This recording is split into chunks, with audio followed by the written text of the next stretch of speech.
चुनावी रणनीति बनाने के लिए आज फिर देहरादून पहुंचेंगे नड्डा। जेपी नड्डा हरक सिंह से अकेले में करेंगे मुलाकात। 41 विधानसभा सीटों के लिए चुनावी रणनीति तैयार करेंगे।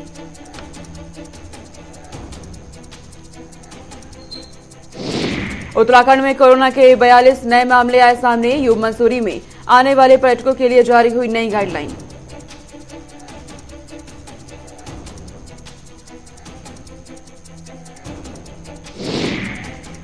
मुख्यमंत्री पुष्कर सिंह धामी चमोली वासियों को नई सौगात दी गई। उनकी तरफ से मुख्यमंत्री ने 350.98 लाख की योजनाओं का किया शिलान्यास। नमस्कार, आप देख रहे हैं गुलिस्तान न्यूज। मैं आपके साथ सोनिका सिंह। बुलेटिन की शुरुआत करते हैं। तमाम बड़ी खबरों से आपको रूबरू कराएंगे। सीधा उत्तराखंड से इस वक्त बड़ी जानकारी सामने आ रही है। उत्तराखंड में कोरोना के 42 नए केस सामने आए हैं। तो मसूरी में आने वाले पर्यटकों के लिए इसके तहत नई गाइडलाइन जारी कर दी गई है। प्रशासन की तरफ से स्वास्थ्य विभाग भी अलर्ट मोड में आ गया है। 34 मरीज स्वस्थ हुए हैं और एक मरीज की मौत हुई है। 24 घंटे में एक मरीज की मौत भी हुई है। फिलहाल 237 सक्रिय मरीजों का इलाज जारी है। उत्तराखंड से जानकारी आपको दे रहे हैं। उत्तराखंड में 42 नए मामले सामने आ चुके हैं कोरोना वायरस के।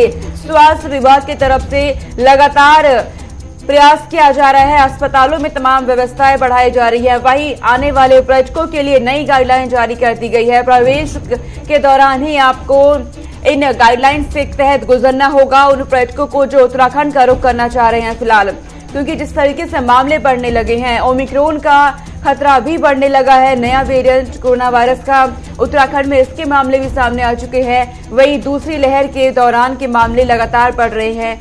42 नए मामले कोरोना वायरस के हो चुके हैं उत्तराखंड में। 237 फिलहाल सक्रिय मरीज है जिनका इलाज जारी है। प्रशासन की तरफ से ये अपील लोगों से की जा रही है लगातार कि सावधान रहे, सतर्क रहे। बाजारों का जिक्र करें तो वहां पर पुलिस की तरफ से सुरक्षा बढ़ा दी गई है। निगरानी करी जा रही है लगातार ताकि लोग किसी तरह की लापरवाही ना बरत सके। मास्क लगाने के लिए लगातार कहा जा रहा है लोगों से। सोशल डिस्टेंसिंग का पालन करने के लिए कहा जा रहा है। नया साल नजदीक है, ऐसे में लोग किसी तरह के जश्न ना मना सके, गैदरिंग ना हो सके, इसके लिए सरकार की तरफ से पूरी कोशिश की जा रही है। विशाखा चौधरी संवाददाता मेरे साथ जुड़ गई है तमाम जानकारी के साथ। विशाखा, उत्तराखंड में मामले बढ़ने लगे हैं।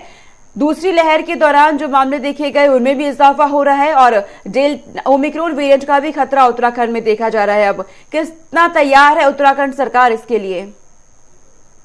जी बिल्कुल सोनिका, देखिए फिलहाल जिस तरह से पूरे देश के अलग अलग राज्यों में कोरोना के जो मामले हैं वो लगातार बढ़ रहे हैं और ओमिक्रॉन के जो वेरिएंट के जो केसेस हैं वो भी लगातार बढ़ रहे हैं, उसको देखते हुए देखिए उत्तराखंड में जिस तरह से अभी तक एक मामला जो है वो ओमिक्रॉन का आया है, जिसके बाद जाहिर तौर पर सरकार जो है वो अलर्ट मोड पर फिलहाल है और स्वास्थ्य महकमा भी जो अपनी तैयारियां हैं उनको पुख्ता कर रहा है। उनको रीचेक किया जा रहा है कि किस तरह से यदि केसेस बढ़ते हैं या किस तरह की जो स्थिति है उससे बचने के लिए क्या उपाय किए जा सकते हैं। जाहिर तौर पर अभी जिस तरह से नए साल के जश्न मनाने को लेकर मसूरी जैसे पर्यटक स्थल में देश भर से जो पर्यटक हैं वो आते हैं, उन सभी के लिए गाइडलाइन जारी हुई है और उनके द्वारा कहा गया है, प्रशासन को अलर्ट किया गया है कि एक सीमित संख्या रखी जाए। सभी पर्यटक स्थल पर बहुत अधिक जो भीड़ है वो ना होने दी जाए और जो भी पर्यटक राज्य के बॉर्डर से एंट्री करेंगे उन पर कहीं ना कहीं जो वैक्सीनेशन सर्टिफिकेट है उसकी अनिवार्यता रखी जाए। साथ ही जो रैपिड एंटीजन टेस्ट है वो भी रैंडम तौर पर किए जाए। देखिए ये तमाम चीजें हैं जो प्रशासन की तरफ से जो सावधानियां हैं वो रखी जा रही हैं। और बात करें अभी तक तो लगभग जो 42 नए मामले हैं वो सामने आए हैं उत्तराखंड में। हालांकि जो स्वस्थ होने वाले मरीजों की संख्या है वो भी 42 में से लगभग 34 है। लेकिन देखिए फिलहाल जो स्थिति है वो बहुत ही एकदम सेंसिटिव और संवेदनशील है और क्योंकि चुनाव राज्य में होने हैं, दूसरी तरफ पर्यटन स्थल कहीं जो है वो राज्य में स्थित है जहां पर इस समय जो है भीड़ कहीं ना कहीं देखने को मिलती है। तो जाहिर तौर पर ये तमाम चीजें हैं जो सरकार को, प्रशासन को संभालनी पड़ेगी, तभी जो स्थिति है वो संभली हुई स्थिति में रह सकती है। विशाखा, गाइडलाइंस जारी की जा रही हैं सरकार की तरफ से, लेकिन अगर बात की जाए विशाखा तो नया साल नजदीक है, लोग किसी तरह की गैदरिंग ना कर सके क्योंकि लोग इकट्ठे हो जाते हैं, जश्न मनाया जाता है नए साल का, उस पर रोक लगाने के लिए या किसी तरह की लापरवाही ना हो सके, क्या तैयारी प्रशासन कर रहा है? जी बिल्कुल सोनिका, देखिए वही जो चीजें हैं वो निकलकर सामने आई है, क्योंकि मसूरी हो, नैनीताल हो, राजधानी देहरादून हो या अन्य जो भी बड़े पर्यटक स्थल है, वहां पर देश भर से इस समय जो नए साल को का जश्न मनाने के लिए पर्यटक पहुंचते हैं, और उसी को लेकर फिलहाल गाइडलाइंस भी जारी हुई है। प्रशासन उसी को लेकर फिलहाल अलर्ट मोड पर है कि जो नए साल की जो स्थिति है उसको संभाला जाए और बहुत अधिक जो गैदरिंग है वो ना होने दी जाए। यदि जो पर्यटक पहुंच रहे हैं उन पर कहीं ना कहीं जो कोविड वैक्सीनेशन सर्टिफिकेट की अनिवार्यता है वो रखी जाए, साथ ही जो एंटीजन टेस्ट है वो किए जाए। कोई भी संक्रमित व्यक्ति राज्य में किसी पर्यटक स्थल पर ना पहुंचे और भीड़ में कम से कम ना पहुंचे, ताकि जो संक्रमण है वो ना फैले। इस बात का कहीं ना कहीं प्रशासन ध्यान रख रहा है। और देखिए फिलहाल यही स्थिति है कि जो चीजें हैं वो लगातार बढ़ रही है, संक्रमण की दर भी बढ़ रही है। अस्पताल कितना तैयार है, क्योंकि दोहरी चुनौती है अस्पताल प्रशासन के पास, दूसरी लहर का खतरा और ओमिक्रॉन का भी खतरा। ओमिक्रॉन को तो कहा जा रहा है कि सुपर स्प्रेड है विशाखा। जी बिल्कुल सोनिका, देखिए फिलहाल जिस तरह से पड़ोसी राज्यों में लगातार जो केसेस हैं वो बढ़ रहे हैं, चाहे वो उत्तर प्रदेश हो, दिल्ली हो, गुजरात हो, इस सभी के बाद जाहिर तौर पर क्योंकि उत्तराखंड में जिस तरह से अभी जो माहौल बनने वाला है और आने वाले समय में जो गैदरिंग होने वाली है, जो भीड़ होने वाली है, जो जनसभाएं जुटने वाली है, जाहिर तौर पर उसके बाद स्वास्थ्य महकमे को कहीं ना कहीं अपनी तैयारियां केवल दोगुनी नहीं बल्कि कई गुना ज्यादा जो है वो बढ़ानी पड़ेंगी। और अभी कहा गया है, मुख्यमंत्री की तरफ से भी निर्देश दिए गए हैं कि जो टेम्परेरी हॉस्पिटल्स बनाए गए थे दूसरी लहर में उन्हें फिर से तैयार किया जाए, आईसीयू बेड की जो संख्या है वो बढ़ाई जाए, साथ ही जो भी दवाइयां अभी जो सजेशंस में आ रही हैं ओमिक्रॉन को लेकर, उन दवाइयों की उपलब्धता भी राज्य में सुनिश्चित की जाए, ताकि समय रहते जो दवाइयों की किल्लत है वो भी ना उठानी पड़े। ये तमाम जो कदम है फिलहाल वो राज्य सरकार की तरफ से उठाए गए हैं। चलिए विशाखा, बहुत शुक्रिया तमाम जानकारी हम तक पहुंचाने के लिए, हमारे साथ जुड़ने के लिए। तो खतरा उत्तराखंड में बढ़ने लगा है, ऐसे में जरूरी है कि लोग अपना खास ध्यान रखें और सावधान रहे, सतर्क रहे। चलिए आगे रुख करते हैं। उत्तराखंड में सर्दी बढ़ रही है लेकिन चुनावी पारा बढ़ता जा रहा है। चुनावी रणनीति बनाने के लिए अब आज एक बार फिर जेपी नड्डा देहरादून पहुंच रहे हैं। सुबह 11 बजे देहरादून एयरपोर्ट पहुंचेंगे जेपी नड्डा, तो कुछ ही समय में देहरादून पहुंच जाएंगे। बड़ी जानकारी है, जेपी नड्डा हरक सिंह से भी मुलाकात करेंगे। अकेले में ये मुलाकात होनी है। 41 विधानसभा सीटों के लिए चुनावी रणनीति तैयार करेंगे जेपी नड्डा। तो बड़ी जानकारी इस वक्त ये सामने आ रही है। आज एक बार फिर उत्तराखंड पहुंच रहे हैं जेपी नड्डा, 11 बजे पहुंचेंगे, ये जानकारी मिल रही है। वहीं आपको बता दें तैयारियों का जायजा उनकी तरफ से लिया जाएगा। तमाम नेताओं से मुलाकात करेंगे। हरक सिंह रावत से अकेले में मुलाकात की जाएगी। हालांकि कहा जा रहा है कि नाराजगी दूर कर दी गई है हरक सिंह रावत की, लेकिन उसके बावजूद जेपी नड्डा अलग से उनसे मुलाकात करेंगे। तो बीजेपी में हरक सिंह रावत को लेकर जो सियासी तूफान उठा था हालांकि शांत हो चुका है। तो जेपी नड्डा एक बार फिर उत्तराखंड पहुंच रहे हैं। चुनावी रणनीति के तहत तैयारियों का जायजा लिया जाएगा। 41 विधानसभा सीटों के लिए चुनावी रणनीति तैयार करेंगे जेपी नड्डा। तो आज उनकी बैठक भी होनी है वहां पर, और इन बैठकों में पार्टी के वरिष्ठ नेता को शामिल होने के लिए कहा गया है। वहीं उत्तराखंड से हमारे ब्यूरो चीफ धीरेन्द्र प्रताप सिंह मेरे साथ जुड़ गए हैं तमाम जानकारी के साथ। धीरेन्द्र, जेपी नड्डा एक बार फिर देहरादून पहुंच रहे हैं, क्या जानकारी आपके पास, किस तरीके से चुनावी रणनीति आज तैयार की जाएगी? देखिए, भारतीय जनता पार्टी के जो राष्ट्रीय अध्यक्ष है जेपी नड्डा आज 10 बजे दिल्ली से चल दिए होंगे और 11 बजे उनको जौलीग्रांट हवाई अड्डे से बीजेपी के प्रदेश के जो वरिष्ठ नेता है उनको उनकी अगवानी करेंगे, उनका स्वागत करेंगे और उसके बाद सीधे वो बीजेपी के प्रदेश कार्यालय पहुंचेंगे और वहां पे बैठकों का एक दौर शुरू होगा।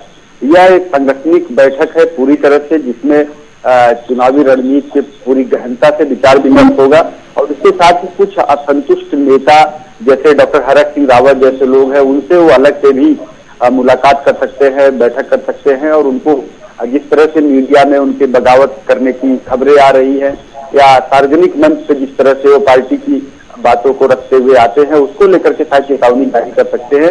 इसके साथ ही जो उनकी मीटिंग का सबसे अहम हिस्सा है वह है जो विधानसभा में विधायकी के दावेदार हैं, अलग अलग विधानसभाओं में अलग अलग लोग बहुत बड़ी संख्या में दावेदार है, उन पर भी विचार विमर्श होगा, क्योंकि बीजेपी ने कहा है कि आचार संहिता लगने के साथ ही उनकी जो पहली सूची है विधानसभा के कैंडिडेट्स की वो आ जाएगी। तो मुझे लगता है कि आज जब जेपी नड्डा आएंगे तो उस पर गहन विचार विमर्श के बाद उनकी एक लिस्ट, एक सूची आज कंप्लीट हो जाएगी और आचार संहिता लगने के तत्काल बाद उसे जारी कर दिया जाएगा।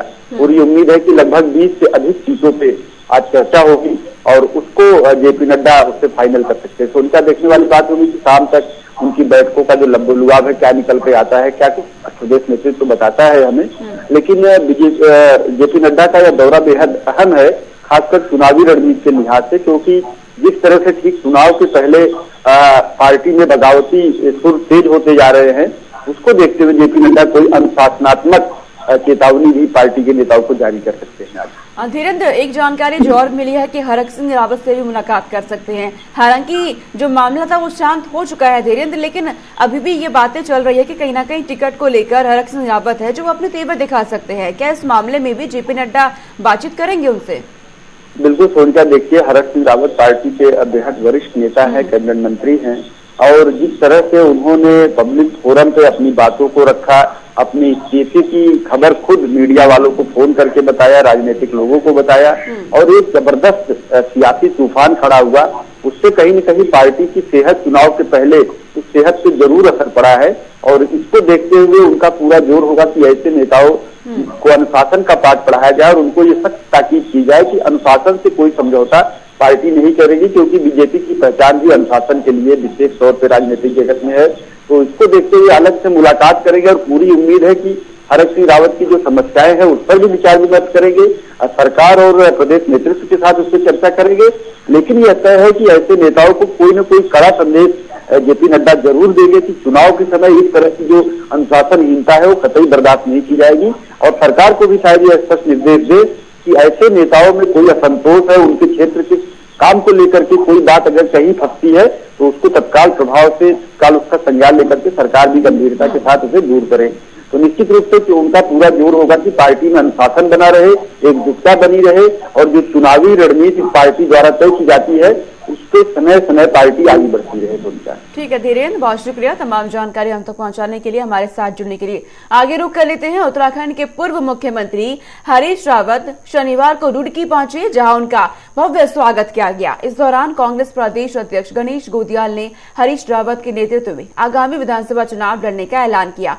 ट्वीट बम फोड़कर कांग्रेस में हलचल मचाने के बाद अपने लिए दिल्ली से उपहार लेकर लौटे पूर्व सीएम हरीश रावत शनिवार को आत्मविश्वास और उत्साह से लबरेज दिखी। फिलहाल उन्हें चुनाव का नेतृत्व मिला है, जीत मिली तो सीएम भी वही बनेंगे। इसे लेकर प्रदेश अध्यक्ष ने खुले मंच से इशारों में ही संकेत दे दिए। वहीं खुद हरीश रावत ने भी शायराना अंदाज में इसका जिक्र किया है। तो दिल्ली से वापस लौट चुके हैं और बेहद ही उत्साह के साथ लौटे हैं। जिस तरीके से नाराजगी नजर आ रही थी हरीश रावत की, दिल्ली बुलाया गया, उसके बाद शीर्ष नेतृत्व से मुलाकात की गई और उसके बाद उनकी नाराजगी को दूर भी किया गया और अब उनकी तरफ से कहा गया है कि मैं चुनाव लीड करूंगा। चुनावी कैंपेन का हेड उन्हें बनाया गया है। हालांकि ये इशारा भी दे दिया गया है कि अगर जीत होती है कांग्रेस की तो सीएम भी उन्हें बनाया जाएगा। बेहद ही आत्मविश्वास से नजर आ रहे हैं, तस्वीरें आपके सामने हैं। कदम कदम मिलाए जा, कांग्रेस के गीत गाए जा, ये तो मैं उस समय भी कर रहा था, लेकिन इस गीत के साथ मैंने उस समय जरा सा ढोल बजा दिया। कहा कि भाई कुछ चीजें ऐसी हैं जिसका कोर्स करेक्शन इलेक्शन स्ट्रेटेजी के लिए, जीतने के लिए जरूरी है। और एक बात जो हमको समझनी पड़ेगी, तो कहीं भी समझना है, मालिक तो एआईसीसी है, लाइक बीसीसीआई, जो प्रभारी हैं वो कोच हैं, मगर जो प्लेइंग कैप्टन है उसकी भी अपनी पोजीशन है। तो तीनों के बीच में देयर शुड बी एक रिश्ता होना चाहिए, कॉन्फिडेंस का और समझ का। और क्रॉस पर्पस के लिए खेलेंगे तो विल लूज द मैच। तो जो मैंने कहा वो मैच जीते हैं उसके लिए कहा, और मैं सामान्य तौर पर कहता तो फिर बहुत सारी चीजें राजनीति के अंदर होती है। लोग कहते हैं आप राजनीतिक एडजस्टमेंट के लिए कहा जा रहा है, तो कभी कभी जो है ऐसी पीड़ा व्यक्त करना भी पार्टी के लिए लाभदायक होता है, और मैं समझता हूँ इससे लाभ होगा। सर पीड़ा आपने व्यक्त की और आप कल देखा जो पीड़ा के साथ जो है आप डॉक्टर के पास भी गए, तो अगर आपके शब्दों में ही मैं कहूँ तो आप डॉक्टर के पास भी गए, तो डॉक्टर ने क्या उस पीड़ा का समाधान कर दिया है? क्या माना जाए कि अब देखिए, दो बातें बिल्कुल उन्होंने क्लियर कह दी। एक तो उन्होंने ये क्लियर कर दिया कि हम सबको मिल करके चलना है और चुनाव में मुझको आगे रख करके सबको साथ देना है, साथ काम करना है, सहयोग देना है। हम कहीं भी डिफरेंट डायरेक्शन में अलग अलग काम करते हुए न दिखाई दे। पर्पज एक है, जीतना है, और उस जीतने में जो है आप इनकी बात को महत्व दीजिए, इनके साथ खड़े हो। आगे रुक करते हैं। मुख्यमंत्री पुष्कर सिंह धामी चमोली के जिले के दौरे पर रहे, जहां उन्होंने घाट क्षेत्र में बाढ़ सुरक्षा कार्यों का शिलान्यास किया। इस दौरान मुख्यमंत्री ने 350,95,00,000 की योजनाओं का शिलान्यास किया। वहीं इससे पहले इको टास्क फोर्स ने सीएम को मां नंदा का चित्र भेजकर उनका स्वागत किया। वहीं सीएम ने चर्चित नंदप्रिया घाट 1.5 लेन सड़क का भी शिलान्यास किया। सीएम ने कहा, डबल इंजन की सरकार हर दिन 50 से अधिक फैसले ले रही है। वहीं सीएम ने विपक्ष पर तंज कसते हुए कहा कि कांग्रेस का देहरादून कार्यालय कुरुक्षेत्र बना हुआ है। तो मुख्यमंत्री की तरफ से चमोली जिले में पहुंचने के बाद लाखों रुपए की योजनाओं का शिलान्यास किया गया। लगातार उत्तराखंड के अलग अलग जिलों में पहुंच रहे हैं और शिलान्यास लोकार्पण किया जा रहा है। परियोजनाओं का विकास कार्य में जुटे हुए हैं उत्तराखंड के सीएम पुष्कर सिंह धामी। विधानसभा के चुनाव अब बेहद नजदीक है, ऐसे में उनकी तरफ से लगातार उत्तराखंड वासियों को सौगातें दी जा रही है और अपनी सरकार की उपलब्धियों को गिनाया जा रहा है। आगे रुक करते हैं। बड़ी जानकारी सामने आ रही है। यूपी के बाद अब उत्तराखंड में भी नाम बदलने का सिलसिला शुरू हो गया है। तो इस वक्त ये बड़ी जानकारी सामने आ रही है। पहले उत्तर प्रदेश में देखा गया, नाम बदले गए और अब यही उत्तराखंड में भी शुरू हो गया है। सीएम धामी ने विजय संकल्प रैली के दौरान बड़ी घोषणा कर दी है। जोशी मठ का नाम बदलकर ज्योति मठ करने की घोषणा कर दी गई है। उत्तराखंड का विकास ही हमारा संकल्प, सीएम धामी की तरफ से ये कहा गया है। तो अब उत्तराखंड में नाम बदलने का सिलसिला देखा जा रहा है। जोशी मठ जो नाम पहले था उसका नाम बदलकर ज्योति मठ करने की घोषणा कर दी गई है। तो उत्तराखंड का ही विकास करना हमारा ये लक्ष्य है, सीएम धामी की तरफ से ये कहा गया है। धनराज गर्ग मेरे साथ जुड़ गए हैं तमाम जानकारी के साथ। धनराज, पहले यूपी में देखा जाता था नाम बदलने का सिलसिला योगी आदित्यनाथ सरकार की तरफ से, और अब वही चीज उत्तराखंड में भी देखी जा रही है। जी सत्विका, बिल्कुल जिस तरीके से आपने देखा कि यूपी में जिस तरीके से नाम बदलने का सिलसिला शुरू हुआ था कि इलाहाबाद का नाम बदल दिया गया था, प्रयागराज, और तमाम तरह की जिस तरीके के नाम बदलने की सिलसिला यूपी में चलता रहा, वही सिलसिला उत्तराखंड में भी शुरू हो चुका है। मुख्यमंत्री पुष्कर सिंह धामी ने कल विजय संकल्प यात्रा में प्रतिभाग किया था, तो उन्होंने वहां पर बड़ी घोषणा करते हुए कहा कि जो जोशी मठ है उसका नाम बदलकर ज्योतिर्मठ रखा जाएगा। यानी कि कहीं ना कहीं एक तरीके से देखा जाए कि भगवान राम के नाम पर जिस तरीके से अयोध्या का नाम रखा गया, तो उसी तरीके से अब उत्तराखंड में भी 4 धाम माने जाते हैं। तो वही राजनीति जो हिंदुत्व की राजनीति है वो उत्तराखंड में देखने को मिल रही है कि जिस तरीके से जोशी मठ का नाम ज्योतिर्मठ रखा जाएगा, तो कहीं ना कहीं हिंदुत्व की ओर इशारा करता है कि ये हिंदुत्व की राजनीति अब उत्तराखंड में शुरू हो चुकी है। वहीं आपको ये भी बता दें कि जिस तरीके से देखा जाए कि 2022 का चुनाव नजदीक आ रहा है, तो उससे इसको जोड़कर देखा जा सकता है कि कहीं ना कहीं हिंदू जो वोटर है उसको साधने की कोशिश लगातार मुख्यमंत्री पुष्कर सिंह धामी कर रहे हैं, क्योंकि पहले जोशीमठ नाम था और अब ज्योतिर्मठ रखा गया है। तो कहीं ना कहीं हिंदू लोग जो है वो कहीं ना कहीं से खुश नजर आएंगे। जी धनराज, की अब वाकई बीजेपी को इससे फायदा होगा? हिंदुत्व की जो राजनीति अब करने जा रही है बीजेपी उत्तराखंड में, क्या ये फैक्टर बीजेपी के लिए फायदेमंद होगा? बिल्कुल सोनिका, जिस तरीके से देखा जाए कि बीजेपी पहले से ही एक हिंदुत्व की राजनीति करती आई है और हिंदुत्व पार्टी मानी जाती है, तो उसी के चलते कहीं ना कहीं जो नाम बदला गया है जोशी मठ की जगह ज्योतिर्मठ रखा गया है, तो कहीं ना कहीं हिंदुत्व की ओर इशारा करता है और कहीं ना कहीं इसका फायदा जरूर मिलेगा, क्योंकि आपने देखा कि देवस्थानम बोर्ड को लेकर जिस तरीके की राजनीति उत्तराखंड में हुई है, और उसके बाद कहीं ना कहीं जो तीर्थ पुरोहित है उनको मना लिया गया था, तो कहीं ना कहीं इस तरीके का जो तीर्थ पुरोहित है वो इससे खुश होंगे, क्योंकि ज्योतिर्मठ एक नाम कहीं ना कहीं हिंदुत्व का निकलकर सामने आता है, तो इससे कहीं ना कहीं जो हिंदुत्व राजनीति है वो इनकी गर्माती हुई नजर आएगी, और इसका फायदा 2022 में बीजेपी को जरूर मिलेगा, क्योंकि बीजेपी एक हिंदुत्व पार्टी मानी जाती है। यानी धनराज, जिस तरीके से आप जानकारी दे रहे हैं तीर्थ पुरोहितों के लिए ये क्या गया, यानी तीर्थ पुरोहित जो लगातार नाराज चल रहे थे उनकी नाराजगी दूर भी कर दी गई और अब अपने इस वोट बैंक को बना के रखने के लिए पूरी कोशिश कर दी गई है। बिल्कुल सोनिका, जिस तरीके से आपने देखा कि देवस्थानम बोर्ड को लेकर किस तरीके से राजनीति उत्तराखंड में हुई, तमाम मुद्दा देवस्थानम बोर्ड का उठा, विपक्ष ने मुद्दा उठाया और साथ ही तीर्थ पुरोहित भी नाराज चल रहे थे, तो जिसके बाद कहीं ना कहीं सरकार, उत्तराखंड सरकार दबाव में आई और दबाव में आने के बाद जो देवस्थानम बोर्ड बनाया गया था उसको भंग कर दिया गया, तो कहीं ना कहीं उनकी जो नाराजगी थी तीर्थ पुरोहितों की वो दूर की गई, और अब जिस तरीके से ज्योतिर्मठ का नाम बदला गया, ज्योतिर्मठ किया गया, तो कहीं ना कहीं उनको मनाने की जो कोशिश थी एक गिफ्ट ही माना जाएगा कि ये गिफ्ट तीर्थ पुरोहितों को दिया गया है, और जो वोट तीर्थ पुरोहितों का वोट है वो बीजेपी अपनी ओर खींचने की कोशिश लगातार कर रही है, तो कहीं ना कहीं ये सीधा सीधा असर 2022 के चुनाव में बीजेपी को इसका फायदा जरूर मिलेगा। और वही कहा जा सकता है कि जिस तरीके से मुख्यमंत्री पुष्कर सिंह धामी लगातार योजना पे योजना निकाल रहे हैं, तो कहीं ना कहीं उसका फायदा भी बीजेपी को मिलता हुआ नजर आएगा। चलिए धनराज, देखना होगा 2022 में कितना फायदा मिलेगा, क्या परिणाम रहते हैं। बहुत शुक्रिया धनराज, तमाम जानकारी हम तक पहुंचाने के लिए, हमारे साथ जुड़ने के लिए।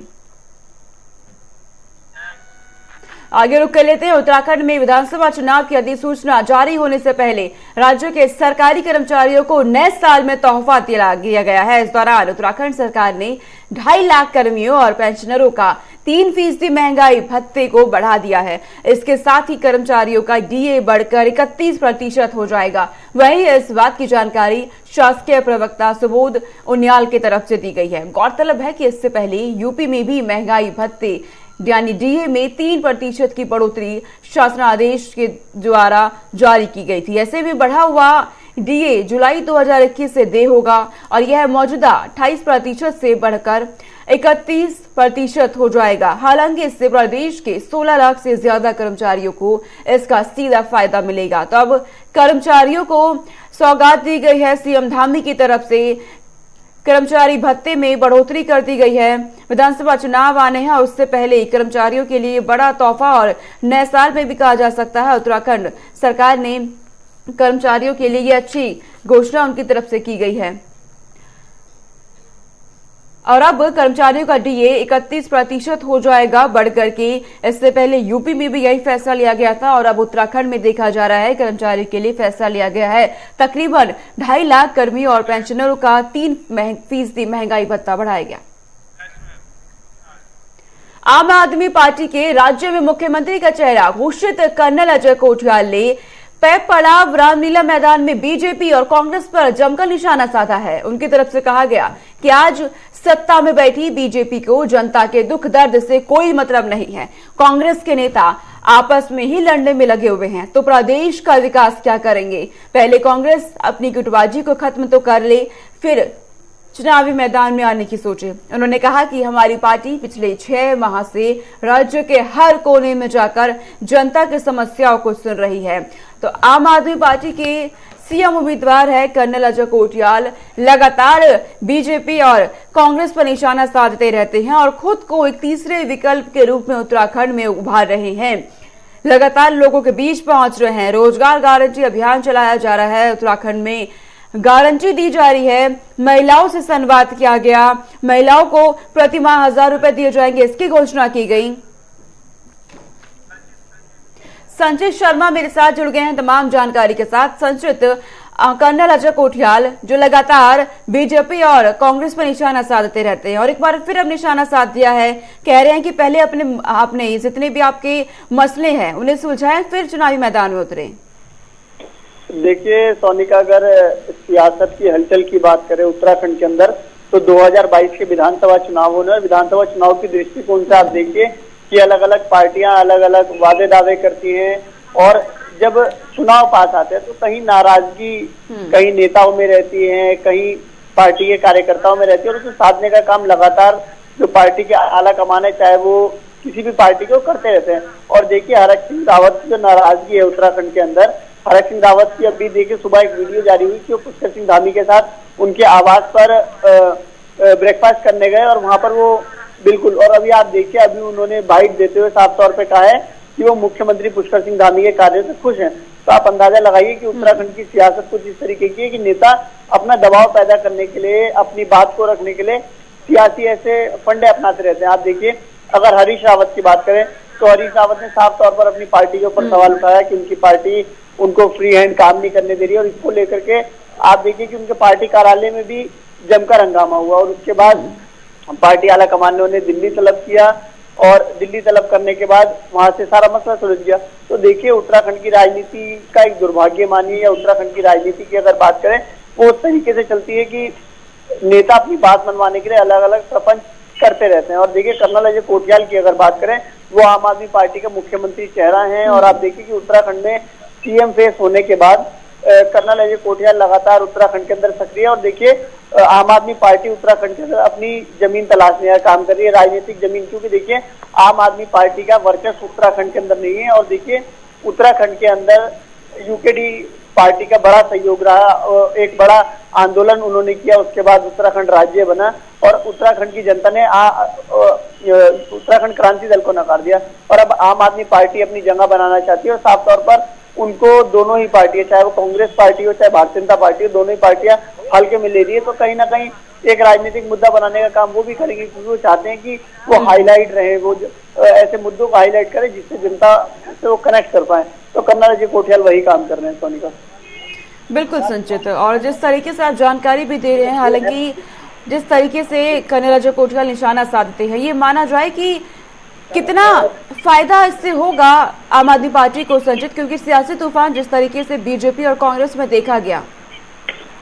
देखिए आरोप और प्रत्यारोप की राजनीति करने से अगर राजनीतिक फायदा होता तो मुझे लगता है कि आज उत्तराखंड की जो जनता है वो सत्ता में कांग्रेस को बिठा दी होती। और आप देखिए 2017 में विधानसभा चुनाव हुआ और बीजेपी ने यहाँ पर अपनी जगह बनाई।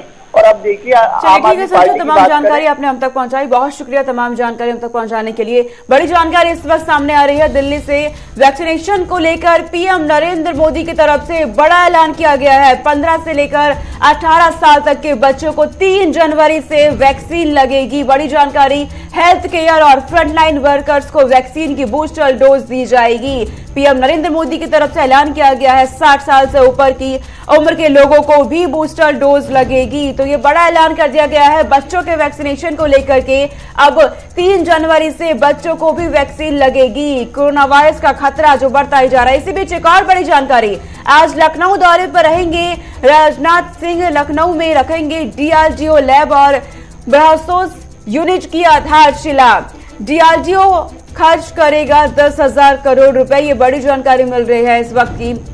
अब भारत की ताकत देखेगी पूरी दुनिया, नई भारत की ताकत देखने जा रही है पूरी दुनिया। दरअसल लखनऊ के दौरे पर रहेंगे केंद्रीय रक्षा मंत्री राजनाथ सिंह और लखनऊ में आज उनकी तरफ से डीआरडीओ लैब का आधारशिला रखी जाएगी। ब्रह्मोस यूनिट की आधारशिला वो रखेंगे। 10,000 करोड़ रुपए खर्च किए जाएंगे डीआरडीओ में। और जिस तरीके से ये तैयारियां हो रही हैं, अब भारत की ताकत पूरी दुनिया देखेगी कि नया भारत किस तरीके से आगे बढ़ रहा है हर एक क्षेत्र में। चलिए फिलहाल इस बुलेटिन में इतना ही। देश और दुनिया की तमाम खबरों के लिए देखते रहिए गुलिस्तान न्यूज। नमस्कार।